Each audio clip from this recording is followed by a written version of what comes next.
છેલ્લે આપણે જોયું હતું કે કેવી રીતે જ્યારે આપણે કરંટ એક વોલ્ટેજ એપ્લાય કરીએ V is equal to VM sine omega t a pure ઇન્ડક્ટરને એપ્લાય કરીએ આપણે ત્યારે આપણને I જે મળે છે એ I મળે છે IM sine omega t minus 5/2, જ્યાં IM ની વેલ્યુ છે it is VM upon omega L.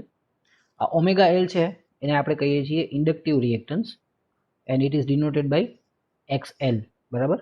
અને XL is equal to omega L, એને હું વધારે જો એક્સપાન્ડ કરું તો it becomes XL is equal to 2 pi F into L, જ્યાં F છે એ તમે જે AC આપો છો વોલ્ટેજ એની ફ્રીક્વન્સી છે.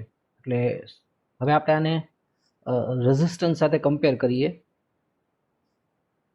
તો જો મારી પાસે એક AC વોલ્ટેજ સોર્સ છે, હવે આપણે AC ની જ વાત કરશું. તો this is an AC voltage source and if I have a pure resistor applied across it, તો આની વેલ્યુ R છે. the current flowing this way or this way, બે સાઈડ આવશે એટલે કરંટ ડિરેક્શન આપણે ન બતાવીએ, it is I and this voltage is V. Okay, actually V છે ઇન્સ્ટન્ટેનિયસ વેલ્યુ છે એટલે એના માટે V ની ઇન્સ્ટન્ટેનિયસ વેલ્યુ હશે VM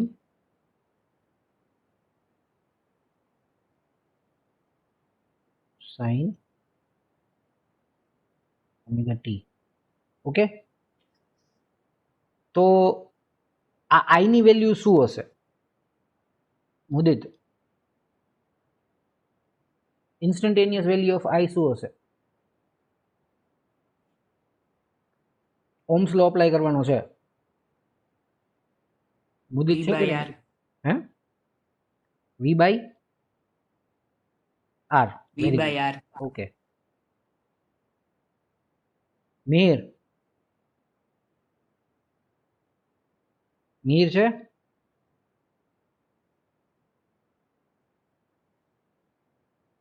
સાક્ષી? હા સર. મેક્સિમમ કરંટ IM ની વેલ્યુ શું હશે? VM by R. VM by R, very good. So it will be VM upon R, બરાબર. તો આ બહુ સિમ્પલ કેસ છે કેમ કે આમાં રેઝિસ્ટર છે. હવે હું તમને આના ઇક્વિવેલન્ટમાં બતાવું તો વોલ્ટેજ અપ્લાઈડ ઇઝ સેમ,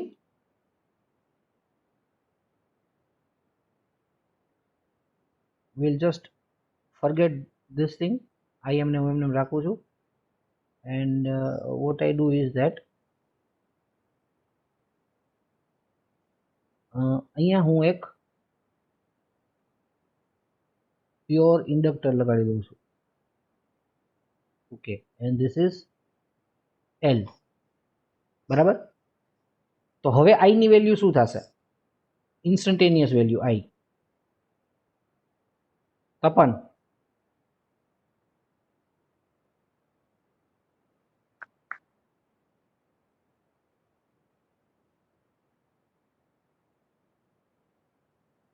હા સર. હા, શું થશે I ની વેલ્યુ?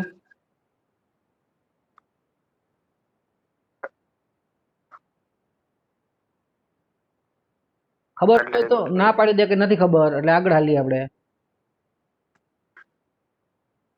નથી ખબર સર, અંદાજો લગાડો. લગાડ.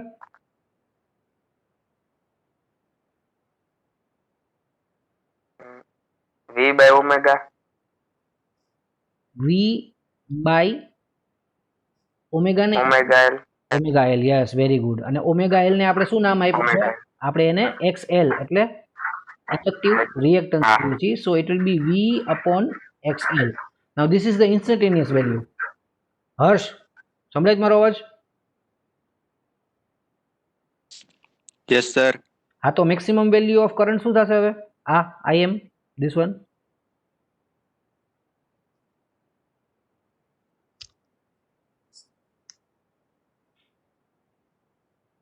દ્રષ્ટિ, અવાજ સંભળાય દ્રષ્ટિ મારો?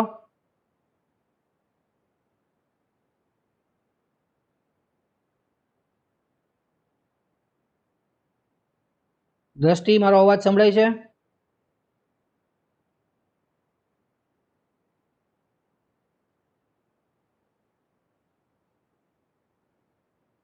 દ્રષ્ટિ મારો અવાજ સંભળાય છે કે નથી સંભળાતો?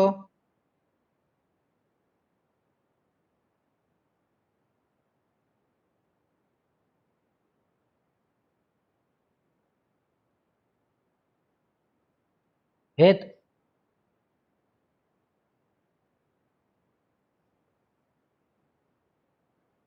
IM ની વેલ્યુ શું થાય?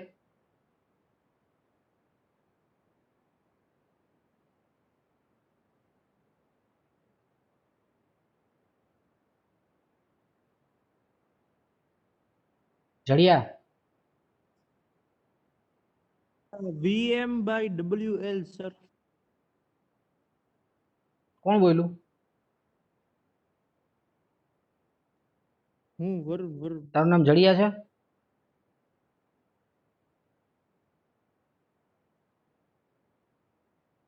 VM by XL. WL નથી, ઓમેગા L છે, અને ઓમેગા L ને આપણે શું કહીએ છીએ? XL.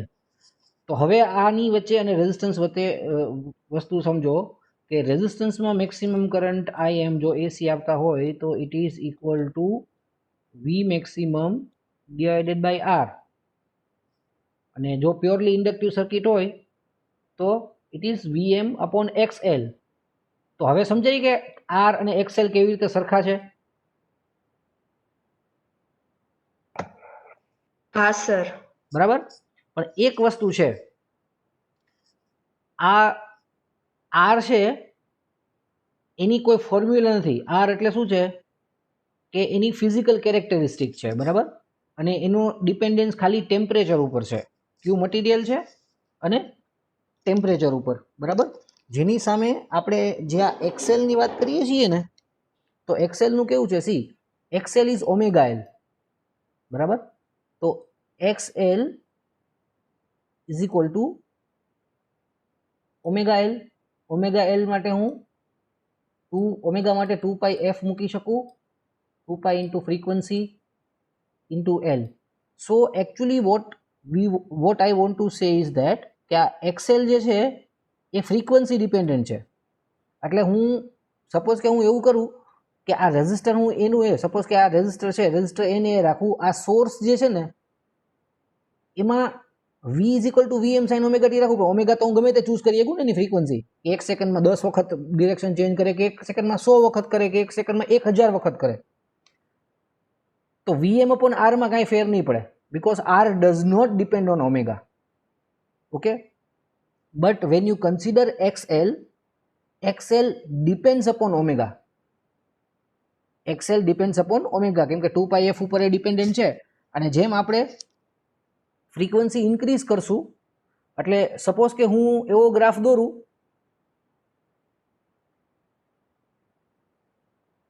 રિમૂવ ધીસ,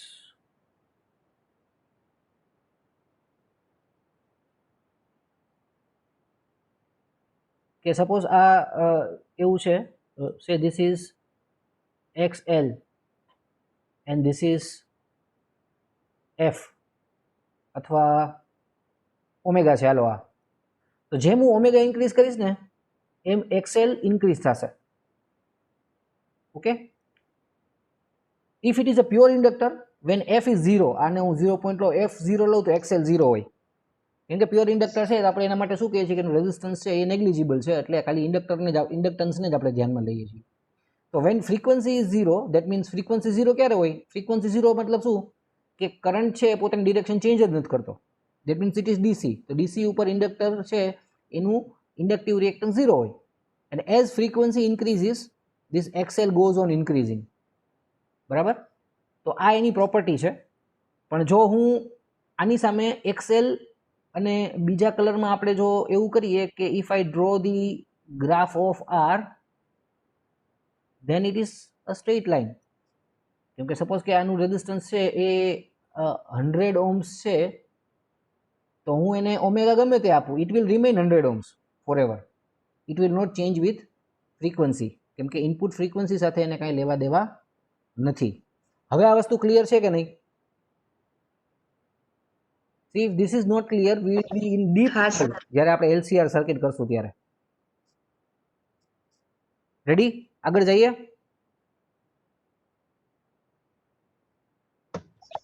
હા સર હા સર. Yes, sir.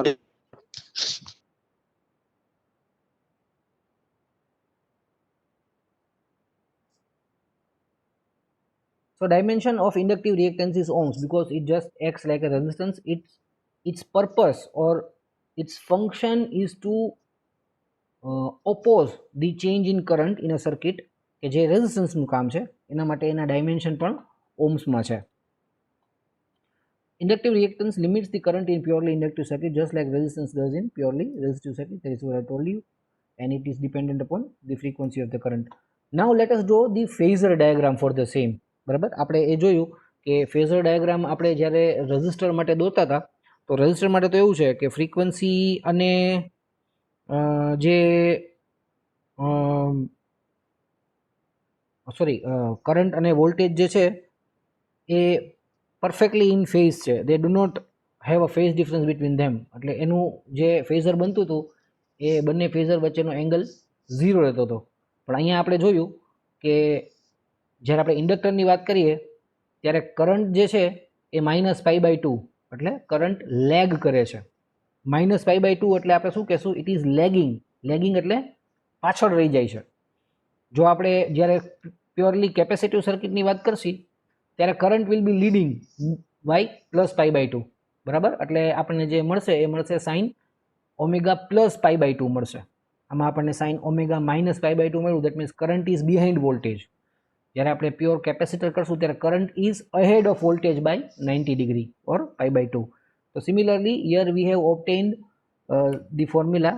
આ તમે જુઓ તો આપણી પાસે વોલ્ટેજની હતી V = Vm sin omega t. જ્યારે કરંટ આપણને મળ્યો એ જ સર્કિટની અંદર એ મળ્યો આપણને I = Im sin omega t minus π/2. That means it has a different angle and the angle difference between current and voltage is π/2. કેવી રીતે ખબર પડી? તો ઇન્સ્ટન્ટેનિયસ વોલ્ટેજ V માં sin ઓમેગા t છે, ઇન્સ્ટન્ટેનિયસ કરંટ I માં sin omega t minus π/2 છે. એટલે at time t omega t જ્યાં છે એના કરતાં કરંટ છે એ ઓમેગા t minus π/2 એટલે 90 ડિગ્રી પાછળ છે. Okay, it is lagging by exactly π/2 radian or 90 degrees. So the equation of current for an inductor shows that the current lags voltage by 90 degree or a quarter cycle. 90 degree આપણે quarter cycle કહી શકીએ. quarter એટલે 1/4, કેમ કે 90 is 1/4. 90 into 2 કરીએ એટલે 180 is half cycle. પછી જ્યારે 270 કરીએ તો એ 3/4 cycle થાય, અને જ્યારે આપણે પૂરા 360 કરીએ that counts to a full cycle. એટલે quarter cycle 90 degree જેટલો કરંટ છે એ લેગ કરે છે. Thus the current phasor will be behind the voltage phasor by π/2. So this is how we draw it. આપણે શું કરીએ છીએ? આપણે વોલ્ટેજને બતાવીએ છીએ એના કરતાં કરંટને π/2 જેટલો પાછળ બતાવીએ છીએ. બરાબર, તો π/2 જેટલો પાછળ બતાવીએ અને આ ફેઝર્સને આપણે જો રોટેટિંગ બતાવીએ તો એ રોટેટ કરતી વખતે જે સાઇન વેવ પ્રોડ્યુસ કરે એ સાઇન વેવમાં આવો ડિફરન્સ આવશે. C, when voltage reaches its maximum, current is at its minimum. When voltage passes through 0, current is maximum. બરાબર, અને કરંટ પાછો જ્યારે 0 આવે ત્યારે વોલ્ટેજ નેગેટિવ મેક્સિમમ હોય છે. ઓકે, અને જ્યારે સેકન્ડ ટાઈમ વોલ્ટેજ 0 પહોંચે ત્યારે કરંટ પોતાના નેગેટિવ મેક્સિમમ હોય છે. એટલે એ π/2 નું ડિફરન્સ એંગલ છે એ મેન્ટેન કરે છે. Thus the current reaches its maximum value later than the voltage by 1/4 of a period. Okay, તો આને આપણે લીડિંગ, આ ગ્રાફ ઉપરથી આપણે લીડિંગ અને લેગિંગ કેવી રીતે કહી શકીએ? તો પીક જો આ ટાઈમ છે, ટાઈમ ઇન્ક્રીઝ થાય તો કેવું થાય છે કે વોલ્ટેજ છે એનો પોઝિટિવ પીક પહેલાં આવી ગઈ, પહેલી પોઝિટિવ પીક. જ્યારે કરંટની પહેલી પોઝિટિવ પીક છે એ એના પછી આવી, એટલે આપણે એમ કહીએ છીએ કે કરંટ લેગ કરે છે. બરાબર, એક્ઝેક્ટલી એના કરતાં ઊંધું હોય, if this is I and this is V, then we can say that voltage is lagging, not current is lagging, or current is leading. આને પણ તમે બે રીતે બોલી શકો. આમાં તમે એમ કહી શકો કે કરંટ લેગ કરે છે અથવા વોલ્ટેજ લીડ કરે છે. એના કરતાં ઊંધું થાય તો વોલ્ટેજ લેગ કરે છે પણ કરંટ લીડ કરે છે. So you can speak either or. Voltage lead કરે છે અથવા કરંટ લેગ કરે છે આ કેસમાં, બરાબર. Now let us say see reactance and power. Now what is the power in a reactive circuit? બરાબર, આપણે એ જોયું કે જ્યારે આપણે એક પ્યોરલી રેઝિસ્ટિવ લોડ લઈએ છીએ ત્યારે power dissipated is Im square by 2 into R. તો આમાં કેટલો પાવર થશે? Now what is the instantaneous power supplied to the inductor? It is PL is equal to I into V. Instantaneous current power કેવી રીતે મળે? તો value of instantaneous voltage into value of instantaneous current. What is the value of instantaneous current? It is Im into sin omega t minus pi by 2. What is the instantaneous value of voltage at that particular time? It is Vm sin omega t. બરાબર. So we get it to be minus Im Vm into cos omega t into sin omega t. Okay. What we did is that we just applied simple trigonometrical idea. હવે cos sin 2 omega t એટલે 2 times cos omega t into sin omega t થાય, multiple સબ multiple formula, બરાબર. અહીંયા 2 નથી એટલે આપણે નીચે 2 મૂકી દઈએ. So it is equal two minus Im Vm by 2 into sin 2 omega t. Okay, so this is the instantaneous power. What is the average power over the complete cycle? તો average power over the complete cycle આપણે જોઈએ તો PL that is average of minus Im Vm by 2 into sin 2 omega t. Okay, Im is a constant value કેમ કે maximum current ની value છે, it is not going to change. Vm is also the maximum voltage value, that is also constant, so we cannot average them એટલે આપણે એને બહાર કાઢી લઈએ. Finally it is the average of sin 2 omega t. બરાબર. તો sign ફંક્શનની 2 times અથવા કોઈ પણ સાઇન ફંક્શનની તમે એવરેજ લ્યો તો એ 0 જ આવે. ઓકે, શું કામ 0 આવે? કેમ કે સાઇન વેરીઝ ફ્રોમ -1 ટુ +1. તો એ બધી વેલ્યુનો આપણે એલ્જિબ્રિક સમ લઈએ તો ઇટ ઇઝ ઓલવેઝ 0. બરાબર. ઓલા કેસમાં શું હતું? ઓલા કેસમાં આપણે સ્ક્વેર્ડ વેલ્યુ લેવાની હતી. તમે જોયું તો રેઝિસ્ટન્સની અંદર તો value was squared, and so if i square the negative numbers they will become positive. So આ ખબર છે કે નહીં કે આ એક્સપ્લેન કરું તમને કેવી રીતે આની એવરેજ છે સાઇન ઓમેગા ટી ની 0 થાય? સમજાવવાનો sir.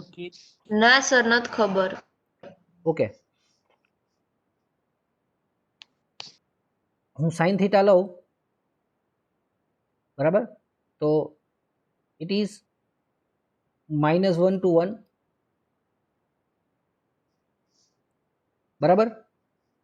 Okay, so what is the average of sin theta? Average of sin theta is average of these values, બરાબર. તો સપોઝ કે હું -1 થી હવે -1 થી 1 વચ્ચે સાઇન ફંક્શન છે ઇન્ફાઇનાઇટ વેલ્યુઝ લઈ શકે, બરાબર. એટલે કન્ટિન્યુઅસલી ઇન્ક્રીમેન્ટલ જોઈએ. હવે હું એમ ગણું કે this is +1 and this is -1, તો અહીંયાથી ચાલુ કરી અને છેક અહીંયા સુધી આ ફંક્શન છે એ ઇન્ફાઇનાઇટ નંબર ઓફ વેલ્યુઝ છે એ અઝ્યુમ કરી શકે. પણ આપણે એવું કહીએ કે આપણે 10 વેલ્યુ 0 થી -1 વચ્ચે લઈએ અને 10 વેલ્યુ 0 થી +1 વચ્ચે લઈએ, બરાબર. સે ઓન ધ ઇન્ક્રીમેન્ટ ઓફ 0.1. તો -1 થી હું એવું કહી શકું કે એક વેલ્યુ એની -1 છે, પછી ઇટ ઇઝ 0.8 -0.9 આવશે, બરાબર. પછી -0. એમ કરતાં 0 આવશે, પછી વધતા કેમ થશે 0.1, ધેન છેલ્લે 0.9 અને 1. ઓકે, આ બધાનું એડિશન કરું તો શું થાય? -1 0 હા 0 એટલે ઇટ વિલ બી 0 બાય 20. મેં 10 વેલ્યુ બે સાઈડ લીધી એટલે ધેટ બીકમ્સ 0. એટલે Zero. સાઇન, હા એટલે સાઇન ફંક્શન કે કોસ ફંક્શન કોઈના માટે પણ તમે એવરેજ વેલ્યુ લ્યો ને આખી તો એ શું થાય? આખી કમ્પ્લીટ સાયકલ માટેની એવરેજ લઈ તો શું થાય? See it is over complete cycle, over a complete cycle. તો over a complete cycle sine ફંક્શનની હું બધી વેલ્યુઝ લઉં તો એની એવરેજ શું થાય? 0 જ થાય ને, હા. બરાબર. પણ હવે તમે પ્રીવિયસ કેસમાં જુઓ, રજિસ્ટર વાળા કેસમાં તો આવું નહોતું થયું, કેમ કે એમાં આપણે કોની એવરેજ લેવાની હતી? આપણે એમાં સાઇન સ્ક્વેર થીટાની એવરેજ લેવાની હતી, બરાબર. તો સાઇન સ્ક્વેર થીટામાં કેવું થાય? This will become -1 squared, this will become -0.9 squared. એટલે એકચ્યુઅલી કેવું થશે? There will be no negative values. એટલે એકચ્યુઅલી ફાઇનલી હું બધું એડિશન કરીશ ત્યારે મને શું મળશે? ઇટ વિલ બી બધી વેલ્યુઝને હું સપોઝ કે પહેલી ને છેલ્લી વેલ્યુ લઉં તો 1 square is 1, then 0 and 1 square is again 1. Okay, તો એ આપણે શું કહી શકીએ? ઇટ ઇઝ 2 ડિવાઇડેડ બાય 3 નો આવવું જોઈએ, 4 આવવું જોઈએ.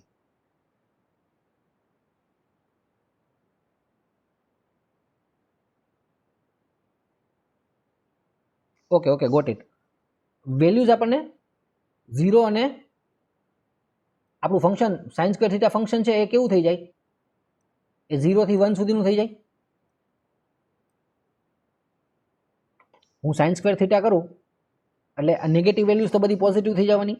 સો નાઉ માય ફંક્શન વેરીઝ ફ્રોમ, જો હું એમ લખું તો સાઇન સ્ક્વેર થીટા એનો પીરિયડ શું થઈ જશે?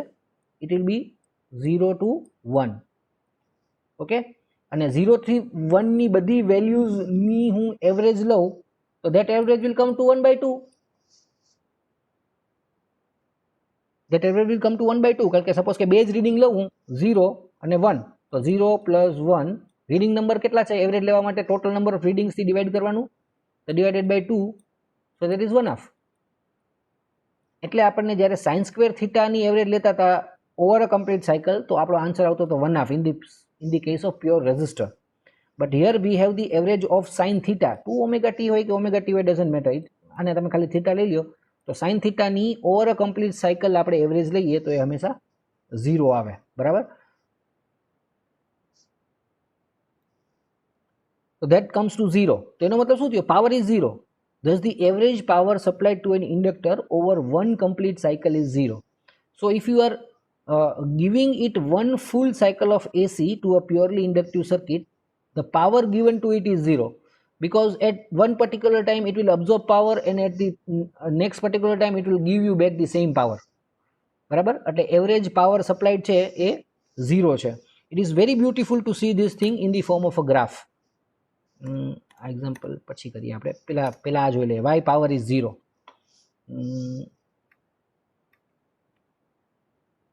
અહીંયા હું તમને દોરીને બતાવી દઉં. હા, ઓલો એક તમે ઓલો મોકલો ને મને આન્સર. હા, હલો, હા.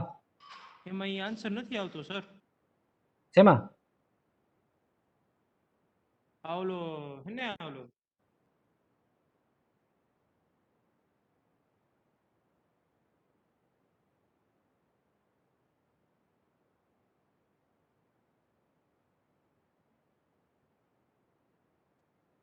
જોયો સર? જોઈ લો. આ લેક્ચર પૂરો થાય ને પછી જોઉં.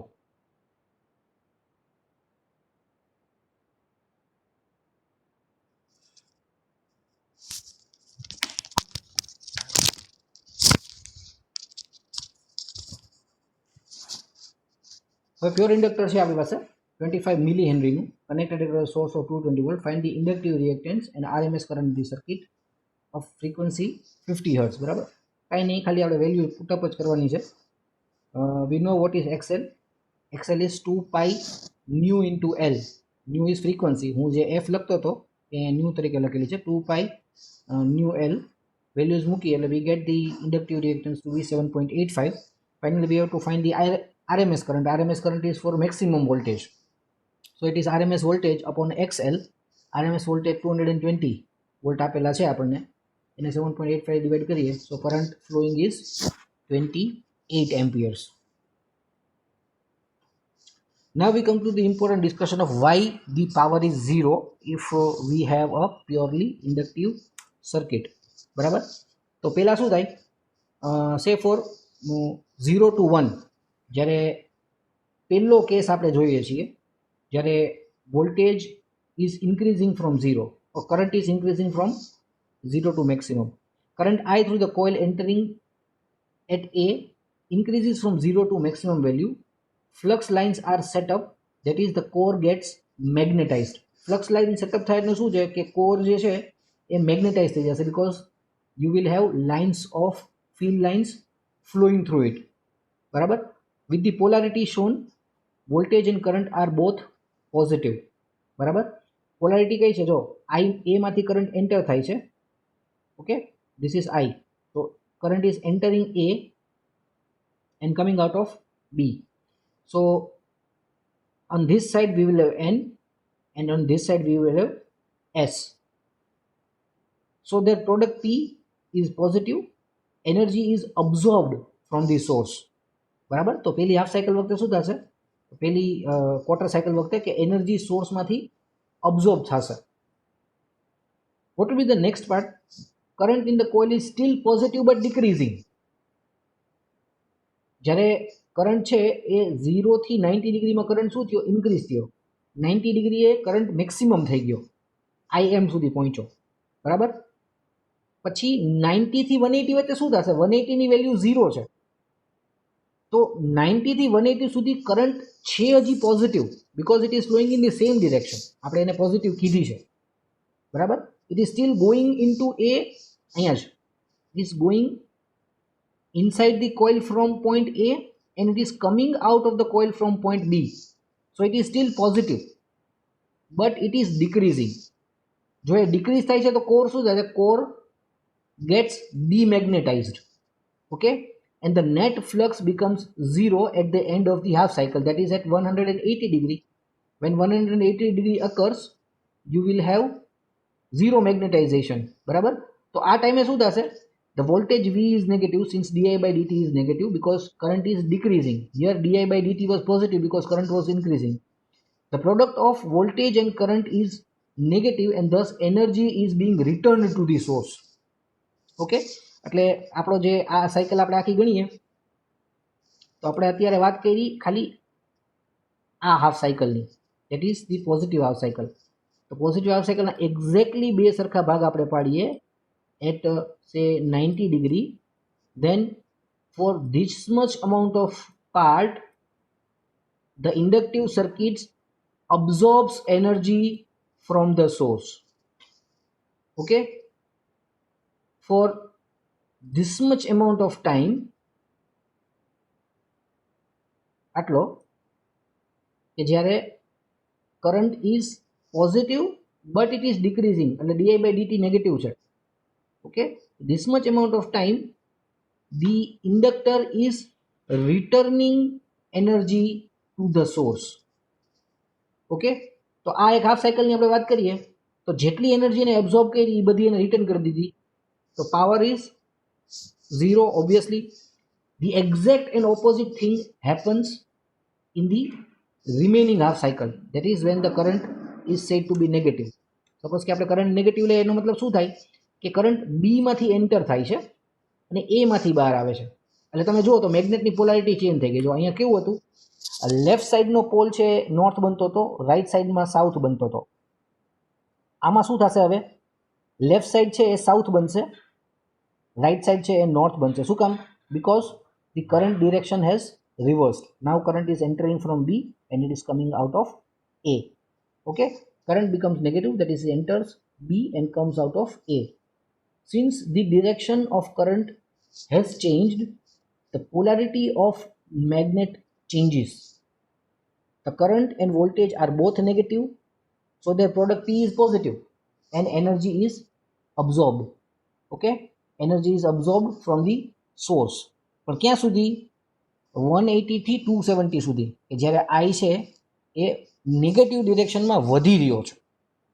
Similarly current I decreases and reaches 0 value at 4 એટલે from 270 to 360.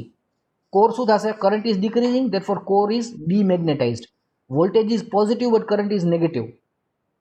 The power is therefore negative and the energy absorbed in 2-3 is released or returned to the source in cycle 3-4. Okay, so a complete cycle આપણે અહીંયા દેખાડી છે. Here power is positive, absorbed power. Here power becomes negative, it is returned back. Here again power becomes positive, it is absorbed. Power positive means power is being absorbed from the source. Power negative means power is being returned to the source. બરાબર. રજિસ્ટરમાં જ્યારે આપણે જોતા હતા ત્યારે રજિસ્ટરમાં કેવું થતું હતું કે એમાં એટ એ ટાઈમ કાં તો બે પોઝિટિવ હોતા હતા અને કાં તો બે નેગેટિવ હોતા હતા. સપોઝ કે હું આવો જ ગ્રાફ છે એ રજિસ્ટર માટે દોરું તો રજિસ્ટરમાં સે this was the voltage and this is the current.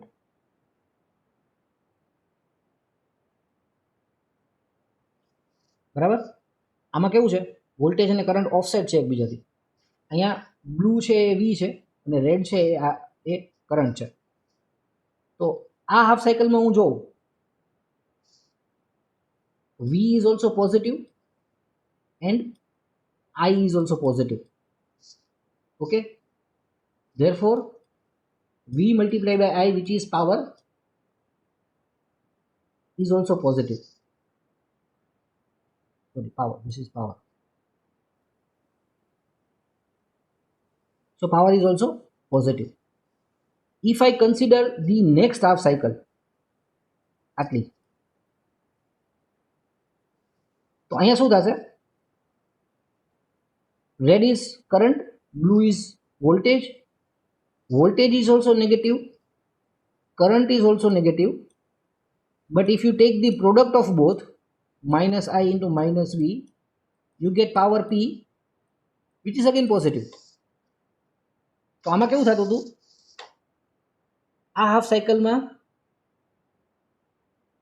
Quarter cycle માટે પાવર અબ્ઝોર્બ થાય છે અને ક્વાર્ટર સાયકલ માટે પાવર રિટર્ન થાય છે. અહીંયા પણ ક્વાર્ટર સાયકલ માટે પાવર અબ્ઝોર્બ થાય છે, ક્વાર્ટર સાયકલ માટે પાવર રિટર્ન થાય છે. આમાં શું છે? બે હાફ સાયકલ પૂરેપૂરી બે હાફ સાયકલ માટે પાવર એબ્ઝોર્બ થાય છે. Therefore you have power be given to the circuit and it is dissipated at heat. જ્યારે આમાં કેવું થાય છે કે જ્યારે કરંટ ઇન્ક્રીઝિંગ છે ત્યારે જે પાવર છે it is being stored in the magnetic field. When current decreases that power is delivered back to the source. Again that happens in the reverse direction. પહેલાં પાવર એવી રીતે સ્ટોર થયો અથવા energy એવી રીતે સ્ટોર થઈ કે લેફ્ટ સાઈડ નોર્થ હતો અને રાઈટ સાઈડ સાઉથ હતો. બીજી હાફ સાયકલની અંદર એનર્જી એવી રીતે સ્ટોર થાય છે કે લેફ્ટ સાઈડ સાઉથ છે અને રાઈટ સાઈડ નોર્થ છે. So you are having one and the same thing but power is being continuously stored and release, stored and release. So net power આખી એક સાયકલમાં આપણે એને કેટલો પાવર આપ્યો તો 0. કારણ કે પહેલી ક્વાર્ટર સાયકલ 0 થી 90માં જે પાવર આપણે આપીએ છીએ એ આપણને 90 થી 180માં પાછો મળી જાય છે. 180 થી 270 દરમિયાન આપણે જે પાવર આપીએ છીએ આટલા પાર્ટ માટે it is being returned back to us from 270 to 360. Okay, so in the first quarter cycle you are giving power, in the next half cycle you are getting back power, in the next quarter cycle again you are giving power, and in the last quarter cycle you are again getting back the power. So plus P and minus P, so average power delivered becomes 0. But that is not the case with the resistor. બરાબર, રેઝિસ્ટરમાં એવું નથી થતું કારણ કે રેઝિસ્ટરમાં ગમે તે મોમેન્ટે તમે વોલ્ટેજ અને કરંટનો પ્રોડક્ટ લ્યો પછી જો નેગેટિવ હશે વોલ્ટેજ તો કરંટ એ નેગેટિવ હશે એટલે પ્રોડક્ટ પોઝિટિવ જ આવશે કેમ કે માઇનસ ઇન્ટુ માઇનસ બી પ્લસ. જો બે પોઝિટિવ હોય તો ઓબ્વિયસલી પોઝિટિવ જ આવવાનું છે એ બેનો પ્રોડક્ટ.